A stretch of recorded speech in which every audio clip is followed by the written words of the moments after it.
Yeah, if you wanted to speak English, don't be afraid. If you have understood what I said before.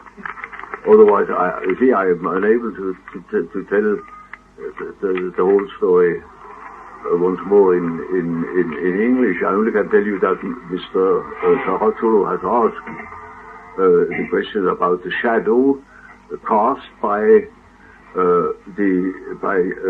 analytical psychology in general.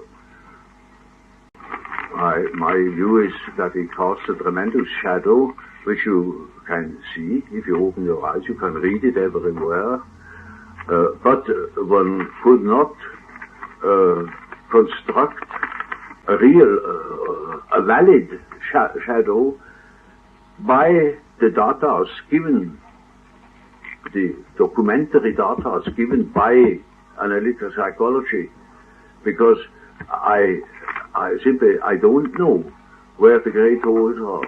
I always try to fill them, and as far as I have seen them, I have filled them as well as possible. Of course, it is not perfect. I have done it as well as I could.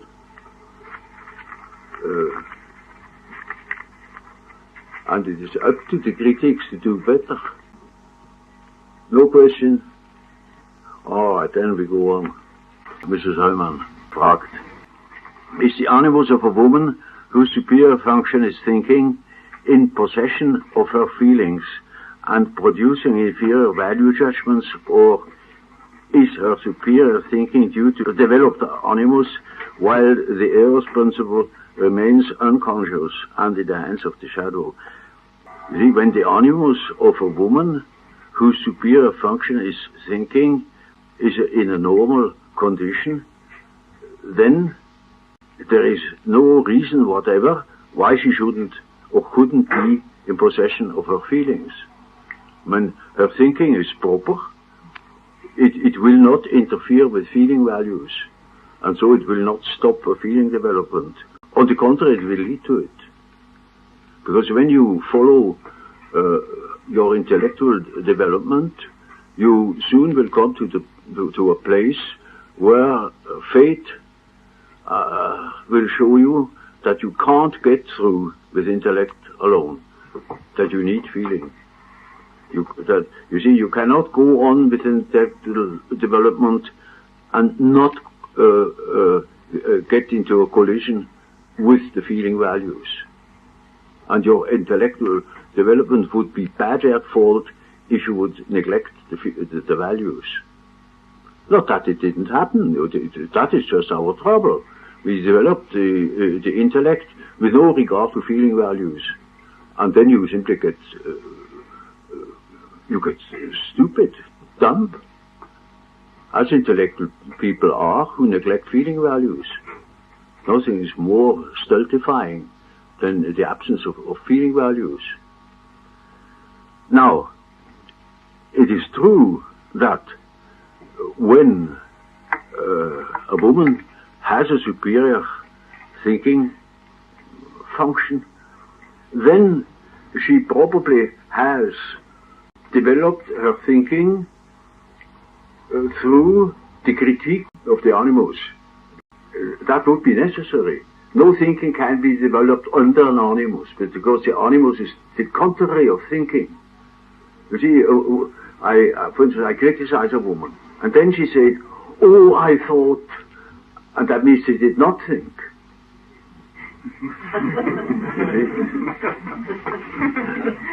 And because, you see, when she said, "I thought," she did not think. She was thought by her animus. She had an animus opinion. For instance, I say to her, "Now look here, I dislike when you do this or that." Then she will do it. And then I say, "Now why did you do it?" "Oh, I thought you liked it." That's what the animus does. That goes down into the smallest detail. For instance, you say, "Oh, are you going to the shop? Could you bring me a little box of cigar of that and that kind? But only a little one." Then She brings me a big one. Because I said a little one.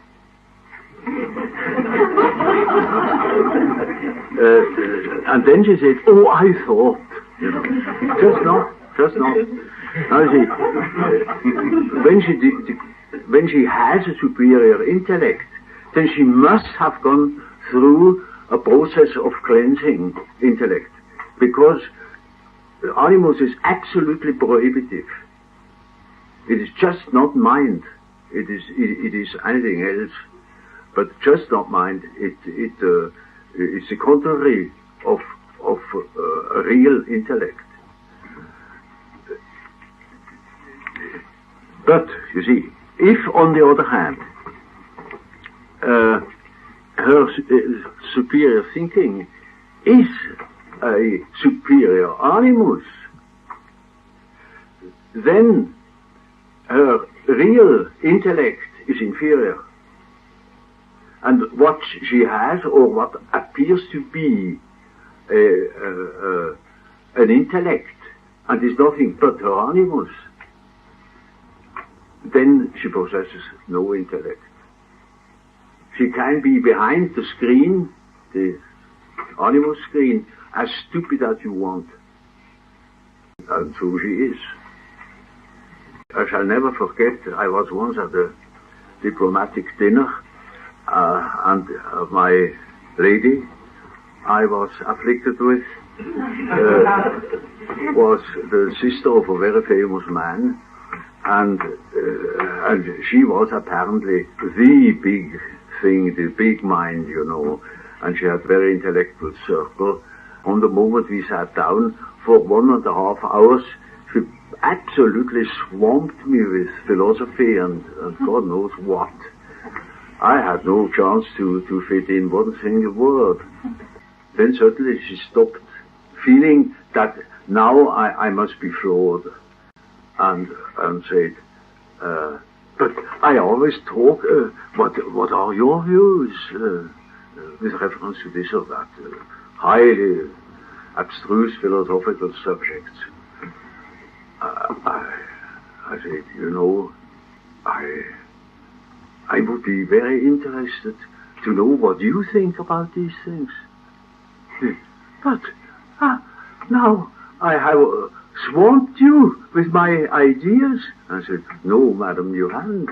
You told me what I could read in the Encyclopedia Britannica or anywhere else. I'm not interested in all that stuff. I would like to know what you think. What I think? Oh, well then I should think first.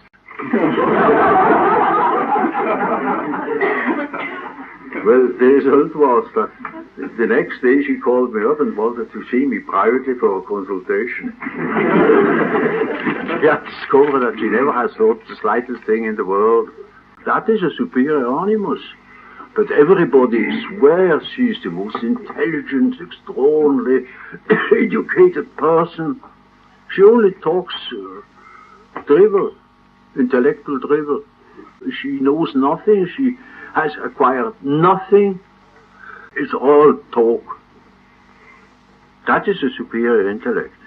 Now, such an animus, I mean, such a sort of quasi-intellect, is most prohibitive with reference to the development of feeling, because it kills the feeling completely.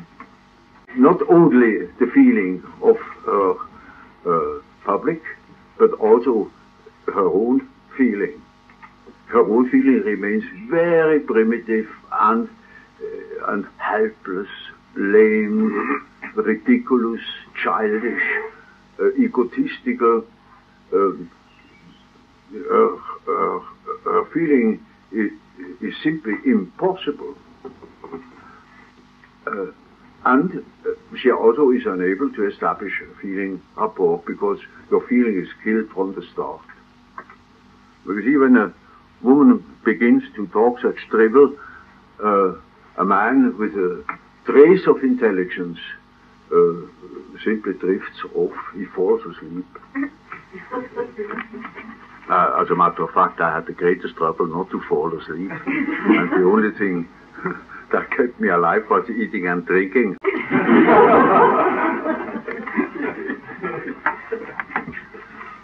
Any other question? Well, Dr. Jung, would you equate this intellect with her thinking function? Yes, yes. Or with, with say, her with thinking her ego, function. as the speculative and practical sides of intellection, which would go into ego formation? No, it is, you see, the definition of intellect, you find in my psychological types, it is the function of thinking, whatever that is. But only philosophers don't know what thinking is. Psychologists do. Any other question? Could one say that instead of saying that the superior... A bit louder, please. The superior thinking then is not due to a superior animus, but to a redeemed one. Would that be right? What's the superior intellect? Yeah. The real one? Is due to a redeemed animus. Not due to a redeemed animus, but the redemption of the animus is due to a better thinking. That woman only, I spoke of, only gets rid of her animus when she begins to think, when she is condescending enough to come down to the fact that she never has thought and she doesn't know what thinking is. Then she begins, and that is the redemption of the animus. The animus is caught in the primitivity. You see, that is the spirit that fell into matter and must be liberated, and that only can be done by real thinking, by the thinking of the individual, not by that demon that consists chiefly of words. That is, of course, the danger of any woman with a good intellect, that she eats the wrong food, that she eats the straw and not the oats, the husks and not the contents. And there are, of course, men who cater to it, men whose whole intellect consists of words, and they use the words as a sort of magic means to twist the mind of the women. You see that in practical cases of fils à papa, where father produces the wrong kind of spirit, and she eats all that and is poisoned for a lifetime. Now, of course, what I said here about the misadventures in the development of a woman is equally valid for the men. There you see the same twisting of the feeling life of a man through the viciousness of the sloth or the lies of the mother. Now there is a question of Mr. Raleigh. I better read it. When we speak of repression, does this imply that the repressed matter at its origin did once arise to a conscious level, in which case the difference between suppression and repression would be one of the present degree of consciousness, or is it possible for repression to function without the repressed matter ever coming up to consciousness? Now this is quite an apt problem, which when I was quite a young man and still a good friend of Professor Freud, I had taken up with him, because the term repression confers the idea that a content which needs a conscious content, otherwise you couldn't speak of it. The content that is conscious is repressed by an action, say a moral action or something like that, equally conscious. But then I had made my association experiments, and I found complexes that never had been conscious, couldn't have been conscious, and they were repressed. So the question arose. The patient never had been conscious of this fact. Yet it showed itself in a repressed state. He has never repressed it. He never knew it. It only can be that something has developed in himself from his unconscious, and he didn't know it, that such a development took place.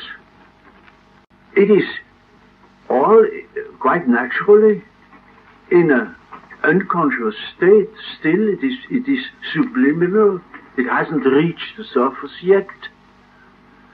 But it never has been on the surface and has been repressed. I put that question to Freud, and he said, yes, you are quite right. There are such things. But he never made use of it. And later on, I came back to it. And he didn't like it.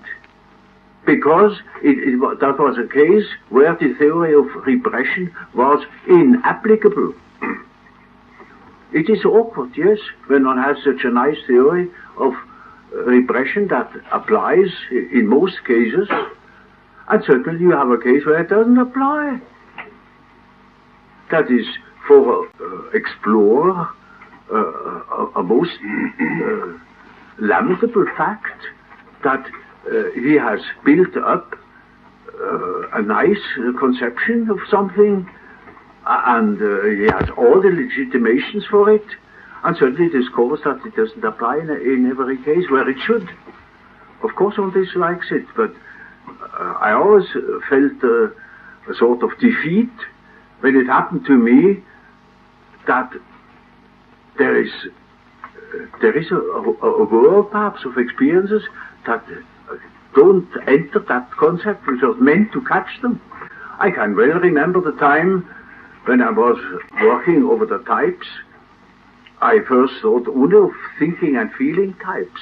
And then, by chance I should say, I discovered that sensation must play a role. Yeah, of course. But the sensation is not thinking and it isn't feeling.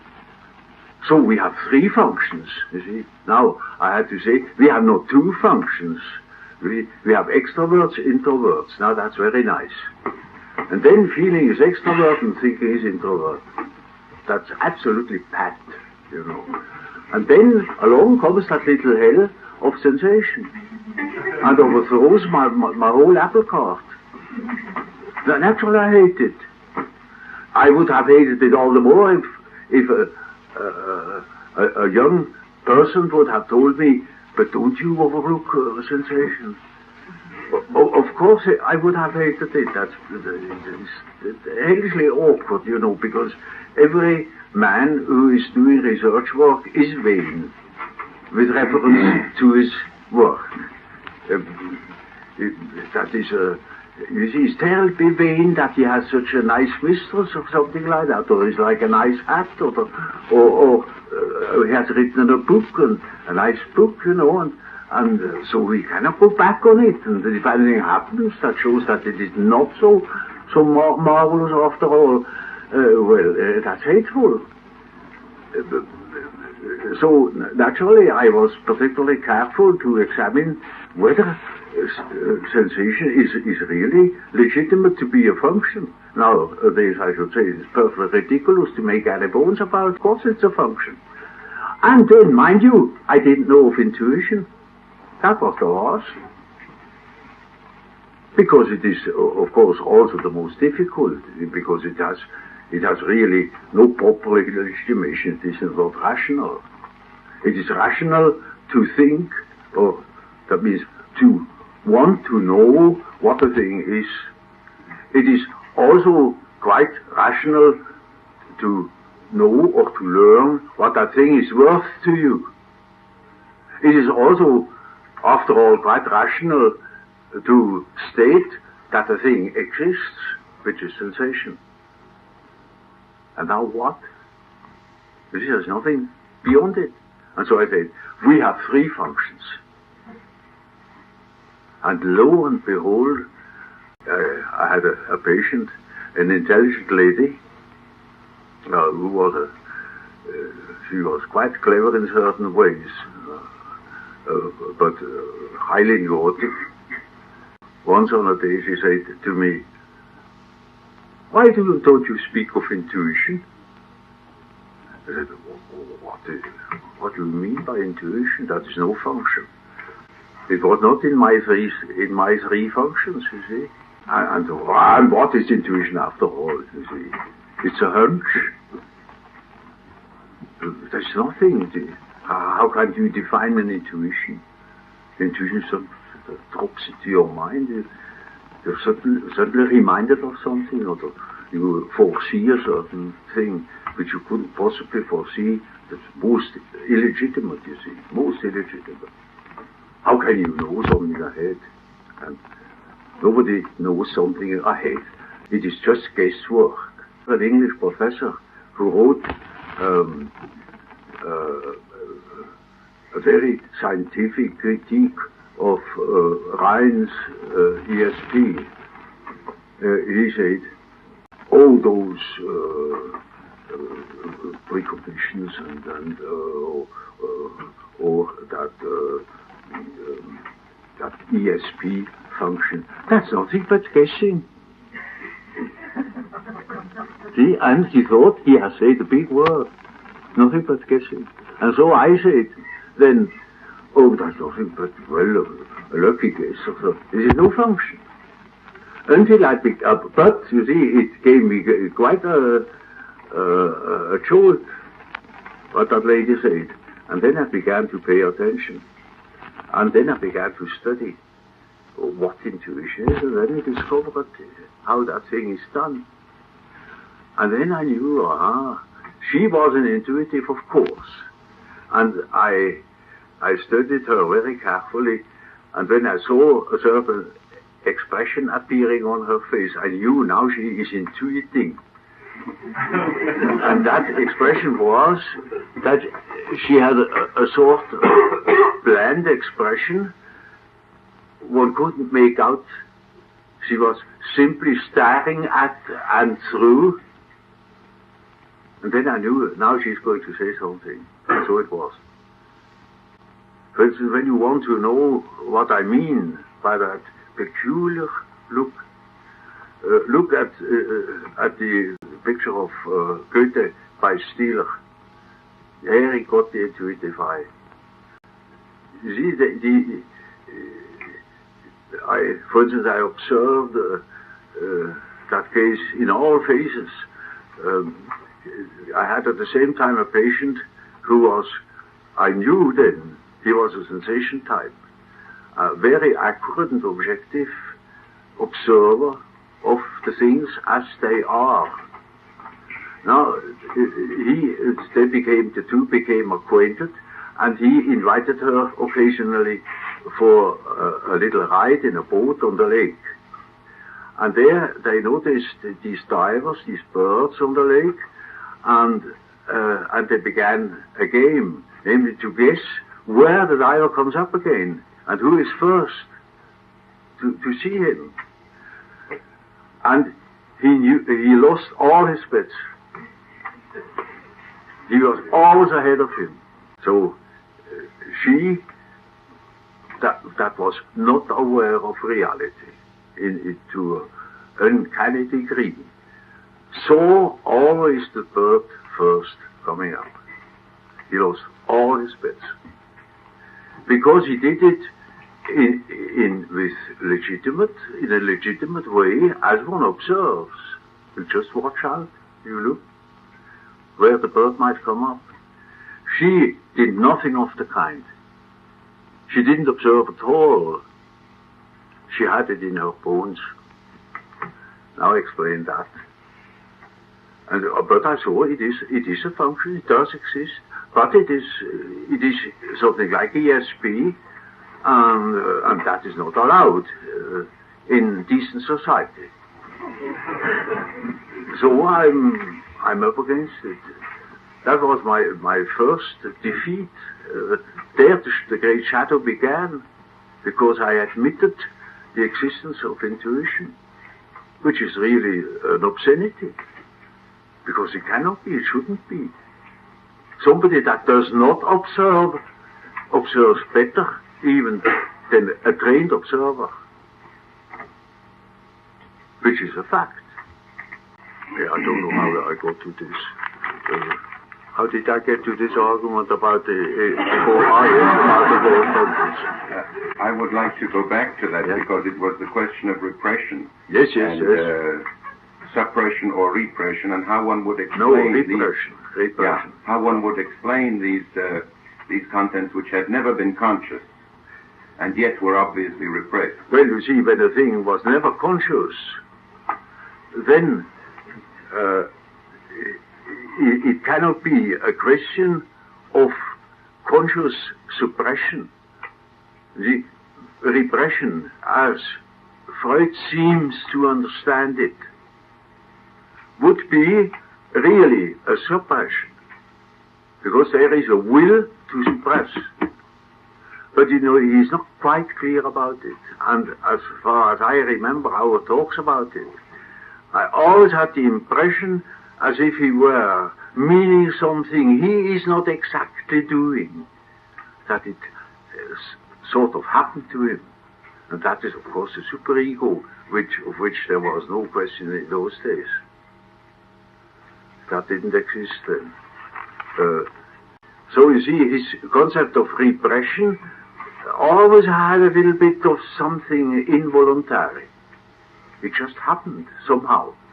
And one found out that because the father had said so and so, or because you read in the Bible, you don't do it, or it is wrong. So he never took full responsibility for that term, or the factor of repression. For instance, take the censor in the dream, which is the same, you know.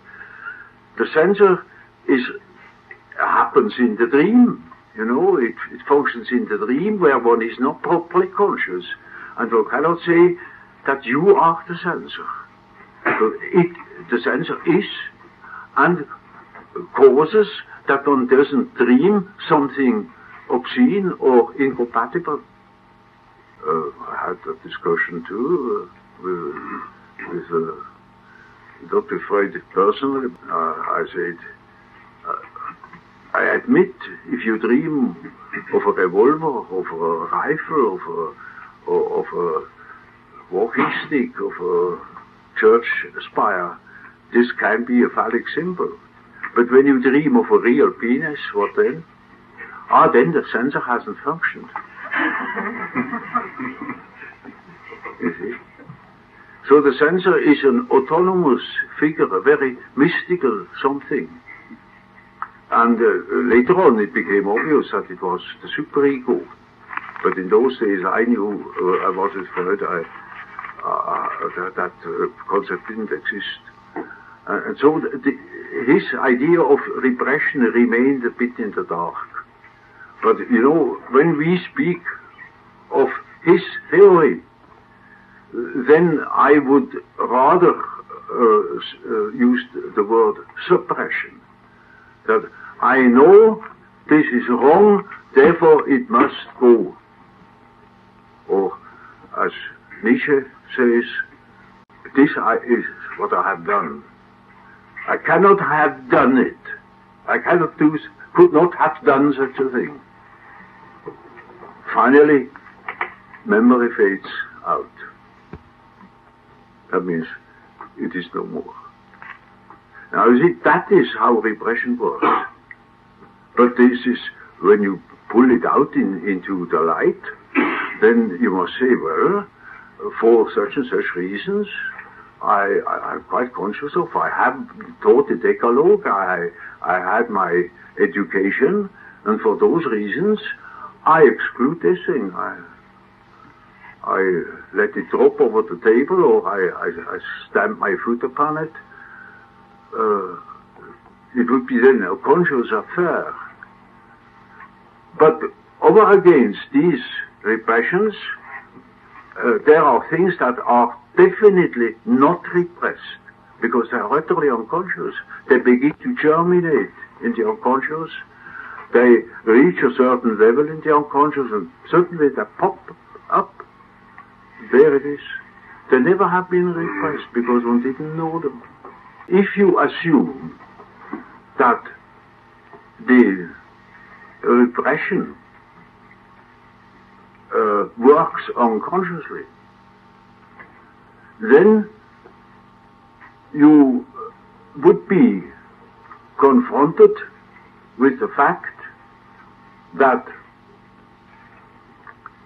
a thing you don't know is suppressed by a thing of which you know nothing. Now, how is that possible? Because when something is in the unconscious, you're just not conscious of it. And so you cannot say something is happening there because you don't know. So that the hypothesis that repression works by itself, as it were, that the contents are unknown, the repression, the fact is unknown. You only assume that there is such a thing. You know, as a matter of fact, you know nothing. You know neither the repressor nor the repressed. So we must dismiss that possibility. Now, is there any question? Gehen wir zur nächsten Frage. Und das ist die Frage von Herrn Hillman. Well, this question has to do with the importance of the body as the basis of the psychic process. The question, if I understand properly, seems to be whether the body is the apt vessel or is a good vessel for the mental development or the mental process. The question that Mr. Hillman puts in the end, what can we do towards strengthening and refining the vessel? How can we bring ourselves and our patients closer to an incarnation of the process and the resurrection of the flesh? I would say, according to my bias, and to a resurrection of the spirit. Now, I should be grateful to Mr. Hillman if he kindly would explain a little bit or comment on his question so that I see more clearly what it is about. I think I said it in the first paragraph that after a certain stage in the process is arrived at where there's dynamic content or the spirit is shows itself, a lot depends on the body as the vessel for holding this. And often yes, there you say, excuse me when I interrupt you, as the analysis proceeds so that a certain access to the spirit has been made possible and dynamic contents have begun to move, the whole trick of the work seems to depend upon the vessel. Without it being right, the process never becomes real, or it just goes up in the air, or it can turn and destroy. All this is perfectly true, but think, for instance, of people who are in a serious physical predicament, that means gravely ill, perhaps even dying, where the body is really seriously in question. Yet, it is the only moment in the life of that fellow where some spiritual or psychical process is possible at all.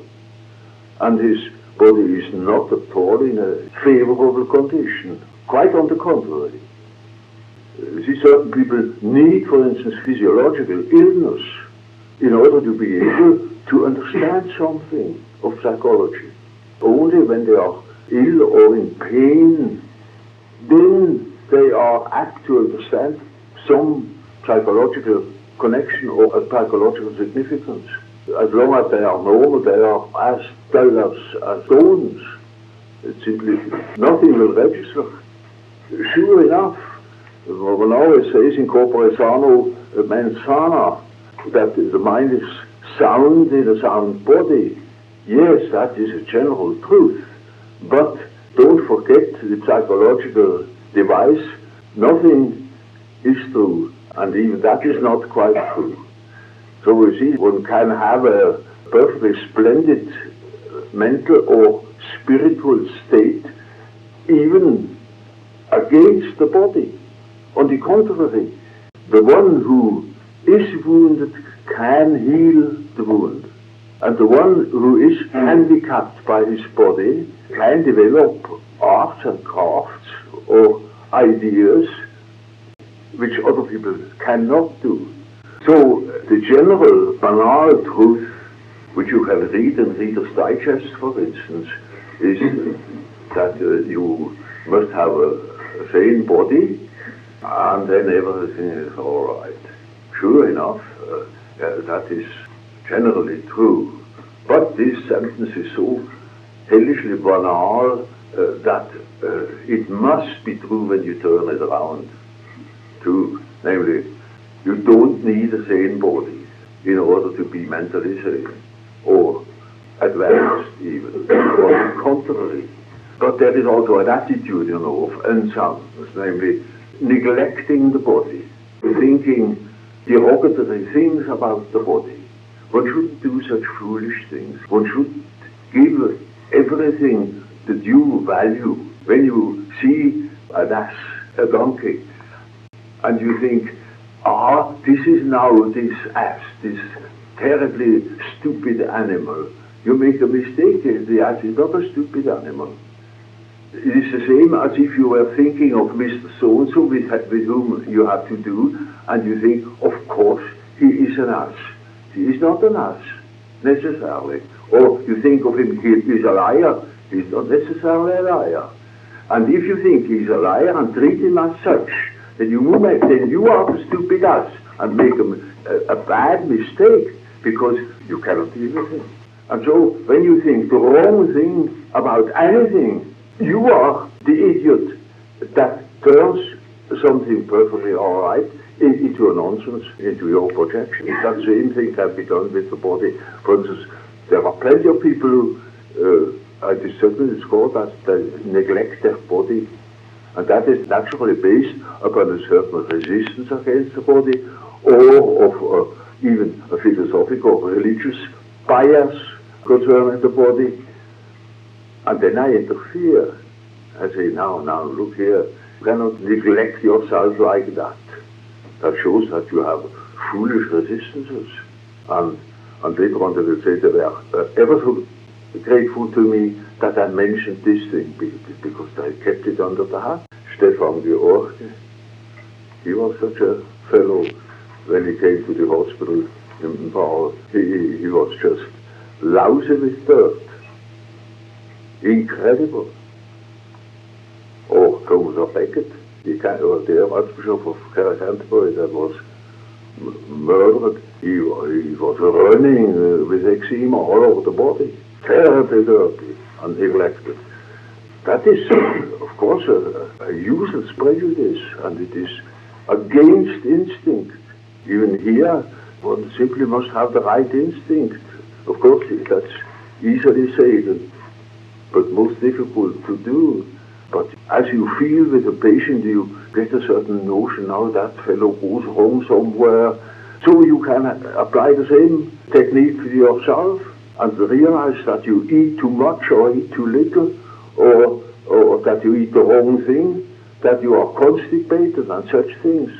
It is pathological when people simply neglect themselves in that respect. Part of a neurosis. Or very often the outcome of historical bias. Of course, one shouldn't be so corporeal, one should be spiritual, and then one doesn't eat or develops an ulcer, and then it is much better. Have you got anything to ask about it? I must say, I see here no problem. Why shouldn't we admire the beauty of the body? Because it can be very beautiful. Now, here is a question of Mr. Stein. How can we, who through your works and your spirit have found a way back to ourselves and the source, find a vessel to receive it in the outer collective? Must we resort to the use of traditional rituals and hope that the living God will once more make them alive? Or are we destined to wait until there are new bottles, no, skins really, to contain the new wine? If so, what happens in the meantime? The individual cannot hold too much of the spirit without losing consciousness. And finally I ask, can the individual really maintain a relationship to the self if there are no traditional rituals which enable him to return from his night sea journey? Well, I must say, somebody who lives in the present time and has a certain psychological understanding is threatened by nothing else as much as by rituals, because it takes the right back into the past, and he hasn't understood. For instance, how can we assume that a living God needs a church if he cannot manifest without a church? That thing is very suspect. Such a God would mean damn little to me. You see, it's not a question to find a vessel. We are the vessel. We are the instrument. And if we don't function as such, then we have no spirit. Because the experience of a man with spirit is that he is made to function. That makes him tick, and he doesn't question whether there is a collective form in which he could express himself. That means he needs crutches, he cannot function, he needs a ritual. You see, if the spirit wants a ritual, you will do it. If it does not want a ritual, no ritual on earth can replace the spirit. There is no substitute for the spirit. And somebody who seeks a ritual, well, that's simply a declaration that he cannot function without being contained. That is like a child who says, I can't walk unless the mother holds me. Well, that is not a proper function. That is a paralysis. The traditional ritual helped us to remain in contact with the self as we understand it. It helps you to remain in contact with an idea, a symbolic idea, that we declare to have been an idea of the self. For instance, we say that Christ, in a certain way, is the idea of the Homo Maximus, of the Anthropos, of the Filius Hominis. That is a symbol of the self. But inasmuch as we have the idea that Christ really means the self, that very same ritual becomes the worst temptation to lose your relation to the self. For instance, if you are a bit sensitive and you go to a beautiful mass, you go into that beautiful ritual and you forget yourself. You're dissolved into that beautiful form, but it doesn't help you to keep any relation to yourself. To keep to the self is an intimate individual experience, and it is an intimate individual activity, an effort, where anything, even if it is something very spiritual, will be a mere hindrance that hinders you to understand or to become aware of your relatedness to the self. The self is, in that respect, a very small, tiny, and a very tender thing that cannot be disturbed by outside influences. So you see, a man who is alone by himself, and has no church and no holy water and no communion, would be quite lost. Such a one has no relation to the self. The relation to the self is in the first place a lonely experience. And only inasmuch as you find understanding or people with similar experience, you are not isolated. But it doesn't help you to go to church or to follow certain rituals to get that feeling, because you won't get it. I once an old Catholic peasant say to me, Doctor, you know so many things. I would like you would explain to me once why do we Catholics not keep together? I said, but don't you keep together? I said, oh no, we don't keep together. The Protestants, they are far more interested in each other. He gave me examples in a very naive way. And then I saw what he meant. Namely, he meant something quite intelligent. The Protestant has no ritual, practically. He has no community in a form. If there is community, it's all human and often quite rational. But in Catholicism, it's quite different. You have a church, you are a member of the church, you are in the church, and that is your relationship to other people. You don't need to take care of it. Just go through Protestant villages. There, the dung heaps are neatly folded and are quite a sight. In Catholic villages, very often the dung heap isn't nice. It's rather in a bad and anesthetic state. You can see these things because one cares less what other people think. The Protestant is far more concerned with his neighbors. A parson here in Zurich told me an interesting story. He had 7 children from a shoemaker who was a Czechoslovak and Catholic, and all came to him to be confirmed. He got interested and went to that man and asked him, I know you and your wife are Catholic, why do you send me your children? He said, well, I know it's very peculiar, but I think it's better for them. They learn more about social connections, friendships, than when they are Catholic. Because in a way we get too easily off with confession. It takes the sting out of things, and then why go any further? Why make an effort? That is a very serious thing. For instance, I had a colleague, he was a professor, a thin man, like myself, and he once asked me, now say, what would you call a neurosis? Of course, I was careful not to say, why in hell do you know it? I explained it to him carefully, what a neurosis is. He thought a while, then he said, well, if that is so, that about 2/3 of my clientele is neurotic. I said, very likely so. Then he said, I don't see why you are so interested in psychology and why you take such immense trouble to understand these things. You see, when I am in a trouble or if I have a problem, I ask my father confessor, and perhaps he doesn't know a solution, then he asks the bishop.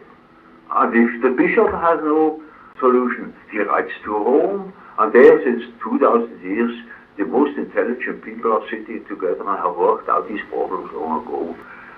Why are you interested in the human mind? It is all done, and this is now a form, you know, this Roma locuta causa finita. That is ritual. That is ritual life for you. Now, such a man, you see, he hasn't even an interest. He sees nothing. He's completely blind. If fate had thrown me together with him, and it would have been, he's quite a nice fellow, and it should have been a friend of his, I would have been a white elephant to him forever. He would have understood nothing at all, and I would have handled him like a sack full of potatoes, because such a man means nothing to me whatever. That is a serious handicap. When you live in a ceremonial way or in a ritualistic way, the vessel grasps for you, you don't grasp. There is, for instance, a question of Dr. Spiegelman about the symbol and its distinction from the sign. Now that is a theme, you know, probably we are well informed about, and it can be found practically everywhere. And,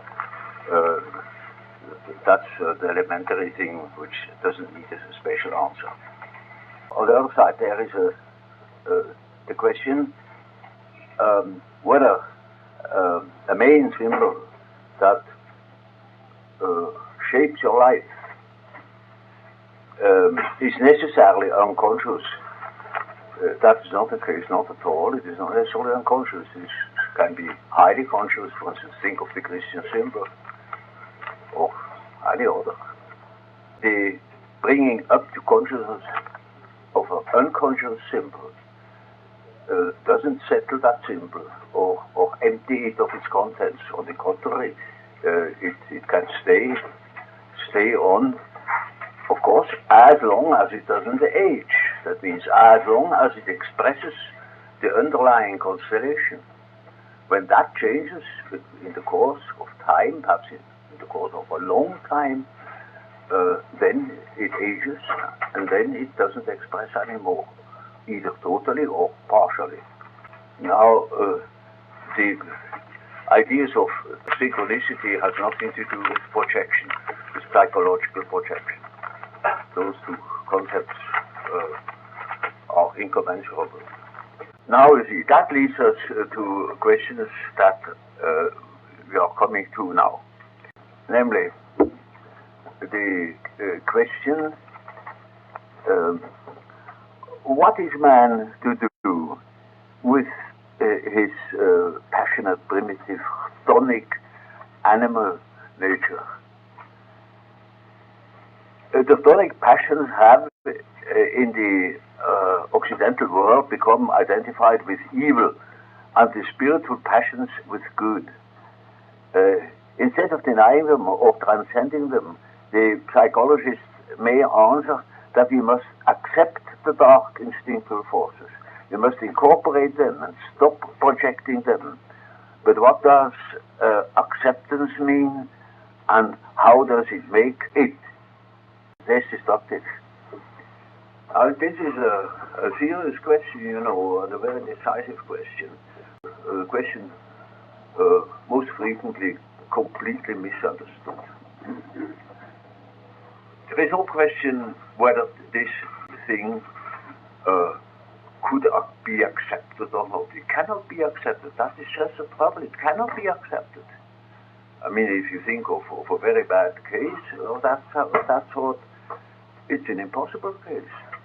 But if you analyze a case long enough and honestly and intelligently, you will come to this problem. You will come to the impossible problem. That is such a rule that I say you cannot analyze somebody unless you come to an impossible problem. Maybe a problem that has no issue.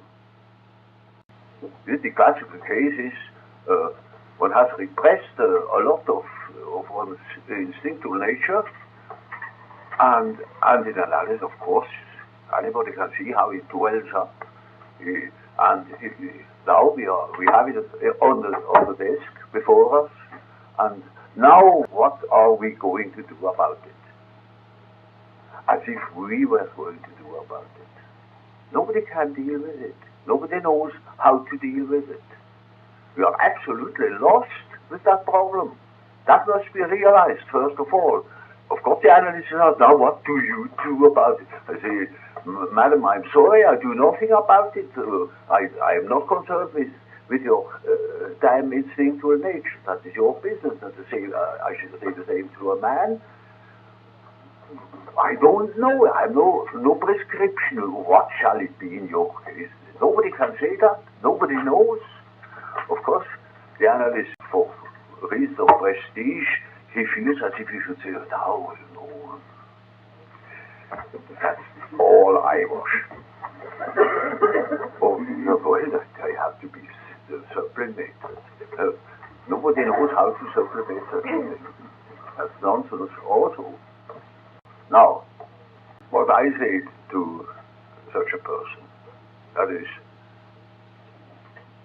go to bed now. Think of all the things you are concerned with.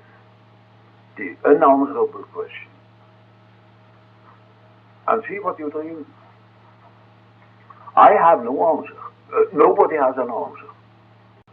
So, you see how your own nature, or the unconscious, or God knows what, how that reacts. Now, of course, that is the underlying assumption of the Indians, that the great old man will speak. The 2 million old man will speak. That is a vital situation. It is an impasse. You are in a cul-de-sac. And then only you hear the voice. And it speaks in the dream.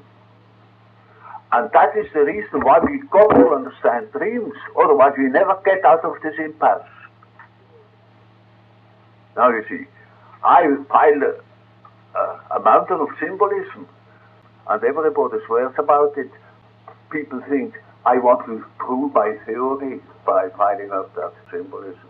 This is an awful mistake. You see, I have amassed such information in order to give the analyst a chance to know about symbolism, so that he can interpret the dreams. He must be able to interpret dreams, because the dreams only can answer properly. Nobody else. That is just the problem we can never answer. What to do with this damn chthonic nature of man. The only answer is the unconscious, and then of course we say, oh, the unconscious, what should it do? What should come from there? As if we knew nature, as if we knew anything about the psyche. It's simply a damn hybris, we know nothing. But you see, the 2 million-year-old man, he may know something. And mind you, that is not an exaggeration. Perhaps he has some millions more or less. But there is a thing like nature. There is a thing like an instinctual man. If you want to know him, go to the primitives. Look at them, talk to them. Then you will see it at work. Yeah, I have no difficulties to talk to primitives. I can understand myself with them very well, very easily. When I talk of the great man or anything equivalent, they understand. They know that they are up against powers. We think we are on top, but that is nothing but the hybris of the city dweller. Even a peasant knows it, that he's up against powers. But we, living in the cities, think there are no powers. The police, yes, or the communists, or Russia, or something like that. Otherwise, he's always high. Look at this poor sap, this man. He's very, of course, had great merits to have written this book. But he thinks the great man must be the ego. An absolute contradiction to what the Indians tell him. There is the great man in us, and that is the unconscious, what he called the unconscious. It is something that reacts because we have dreams under such conditions. And then it's up to the analyst to look at such a dream and help the patient to understand that dream. And therefore he needs knowledge in order to be able to interpret what the unconscious says. And he must have a courage above all. He must have the courage to believe in his own interpretation for the sake of the patient. Even if he's not quite sure, he must be able to give credit to his own interpretation. That's very difficult when one has a critical mind. One has no end of intellectual objection against it. But you see, it is a matter of immediate help. That is just so as if a man were bleeding to death, and you stand there and deliberate which would be the best method of stopping that artery. That Professor so-and-so says one is doing it this way, and another one says no, do it this way. Well, in the meantime, man simply pops off. And that is so in practice. You see, I often was in the situation where I have to say, for God's sake, I don't know, but it seems to me it is just like that, and stand for it. You can ask yourself in a few seconds, is this really the best you could say? And when you come to a conclusion, is by God the best I can say in this case. Even if I must acknowledge that somebody else might say something better. But there's no time. Something must be done now. Mind you, if it is an error, the unconscious will correct it. But nobody believes that the unconscious can correct it. Nobody thinks that's far. Nobody thinks that the unconscious could say something which is substantially important. Yes, one might assume, oh yes, it has to do with your difficulty and so on, but in the long run, what should the unconscious? You must know that the process of individuation, namely that urge to become what one is invincibly strong. You always can count on it. And you can be sure that the unconscious, if you are not interested in your own fate, the unconscious is. And that is helpful, you see. There you have a great help. And but this is difficult. It is very difficult. It is an act of courage on the side of the analyst as well as on the side of the patient. You see, for the patient, can I trust that fellow? Can I trust myself? And he thinks, can I trust my patient? Or trust my knowledge? Or perhaps, my interpretation is all wrong. He only must be sure that he is the best he can do, and he must be the best he can do, mind you. There is no cheating, because that spoils the case from the beginning. You cannot cheat yourself when you know that you have done it in a flippant and routine way. Then you know that the devil is after you. It's the highways of the intellect you get nowhere at all. So, you got to accept what the unconscious produces, and it is up to you that you understand its language. It is the language of nature. It is not your language. It is the logic of nature, the intelligence of nature, and the morality of nature. That has to be translated into human forms. A formidable task. But that, you see, is the reason for the dignity of man. He makes sense in creation, because there is no reflection in creation. But in man is the one who has reflection. And that is his task. And if he fulfills that task, then he can live, and he can live properly. And he is not sterilized. But when he puts himself above it, he's sterilized. Stupid. It is incommensurable with science. It is even the basis of science, you see. Which scientist will observe a process in nature and assume it doesn't exist? Or it is nothing but this or that. That's all prejudice, you see. He observes what there is. And if you observe the facts that are happening in you, in reality, then you are sufficiently scientific. That is the basis of science. Now, there is another question. Is not the human bond a central and vital link in analysis? I'm referring to the bond between analysand and analyst.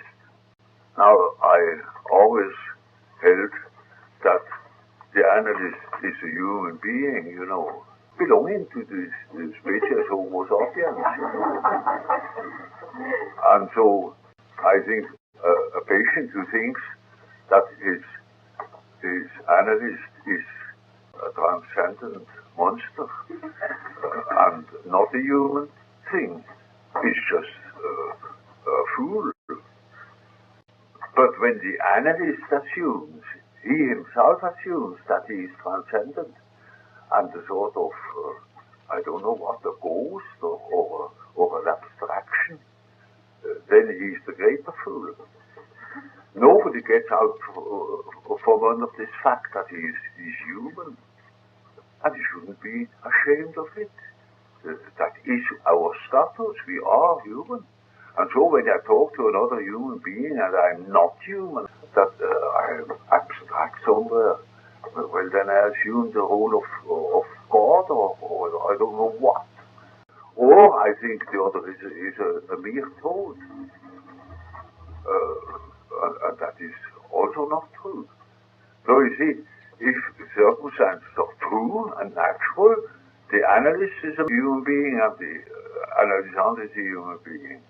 And there, Auseinandersetzung, that means the situation of the dialogue, consists of two parts, that means of two human personalities.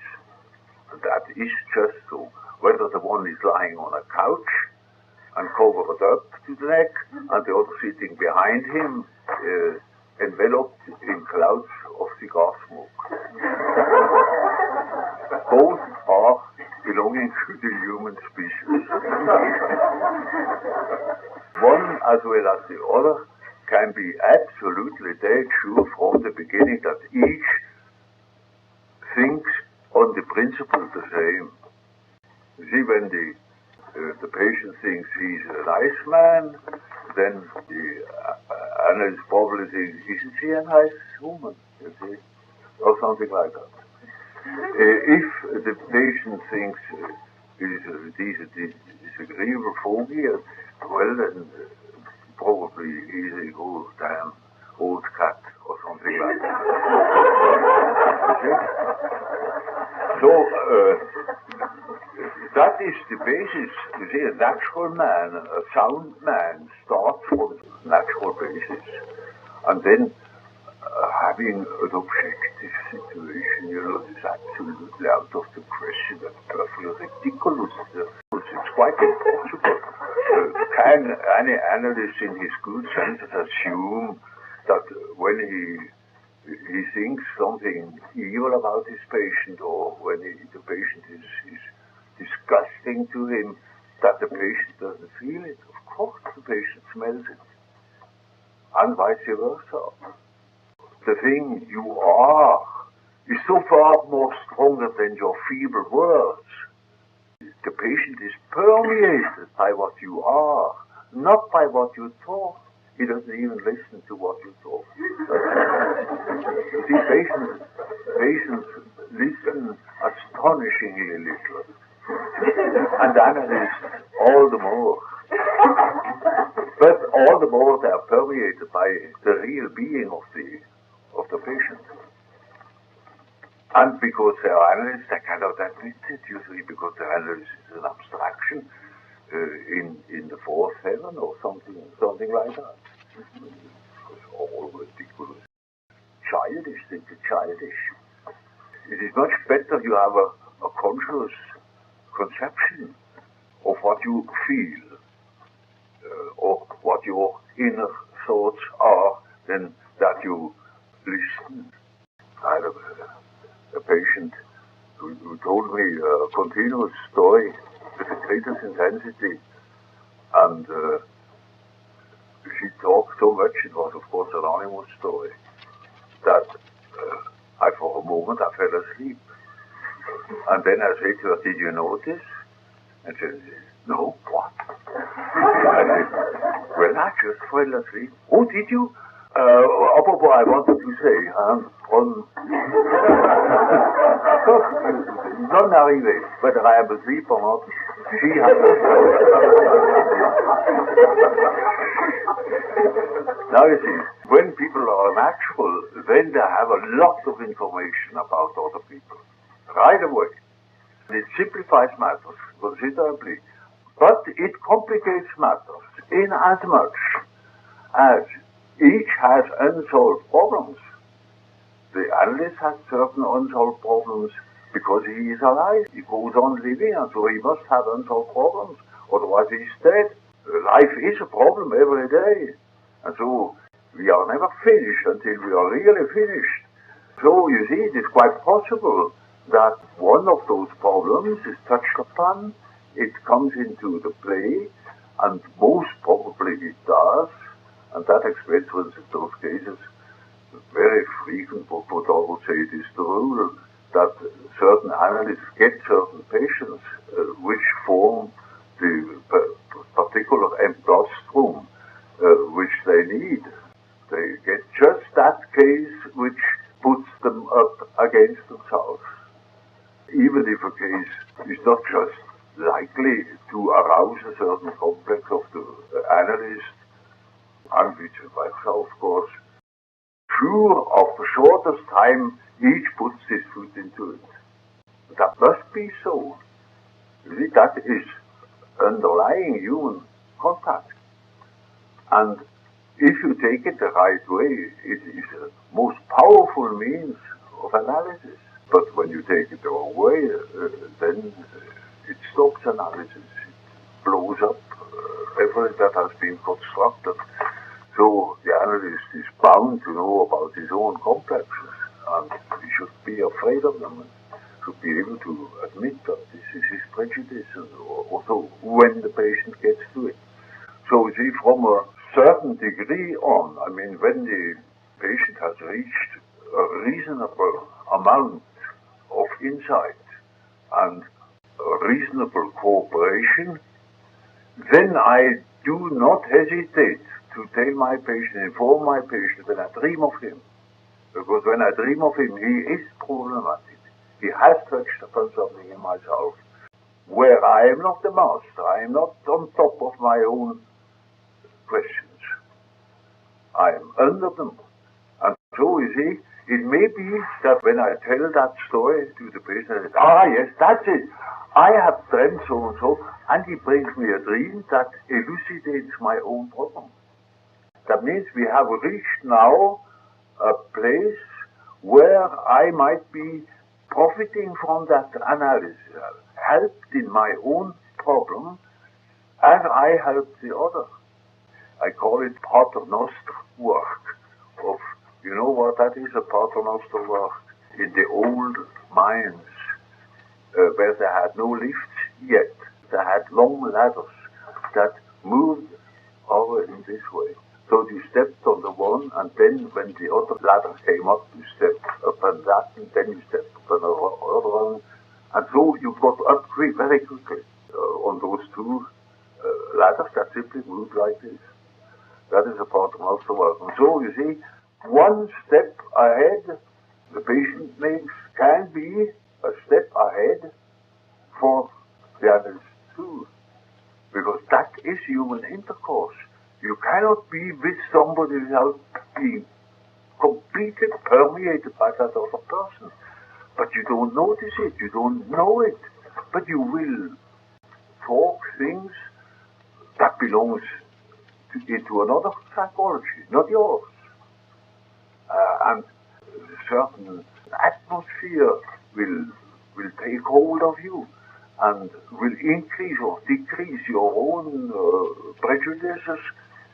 And so when you analyze a patient for any length of time, something of that kind will occur. And then you must be wise. Then you must know where you are, and you have to share certain, perhaps very private opinions and judgments and moods, etc. When the patient says, "Oh, doctor, that's too bad, you are in a bad mood today." They say, "Oh, not at all, not at all." Because you weren't able to acknowledge your own condition. That's a point against you. As is a point against the patient who is fairly advanced. "How is it with you today? You look funny." "Oh, I'm funny at all. I'm perfectly normal." How come? That doesn't carry water, you know. And then out comes the story. That should be said, particularly important with feeling types. As feeling types, you have to inquire every day. Now, what about the weather practically? How is it that you feel? How do I appear to you? What kind of feeling have you about me? what the other things you are curious about. In order to keep abreast, because you see, the feeling type, for instance, is for an intellectual sword fight, because he touches in time and again on his own deficiencies, because he's unaware of his feelings, and so he doesn't realize what his feelings are, while the other is, of course, all the time au courant, and looks him into the cards, and that is not profitable, not at all. That is so with all the forms of inferiorities or inferior functions, Then, does not the stress on transference analysis obviate the possibility of the analyst functioning in the capacities of a shaman or medicine man or psychopompos? I hope he's hindered as much as possible.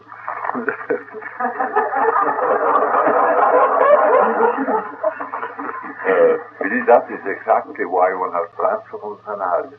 I mean, transference analysis, meaning the business of transference understood as a sort of projection that is hindering the clear understanding of the situation.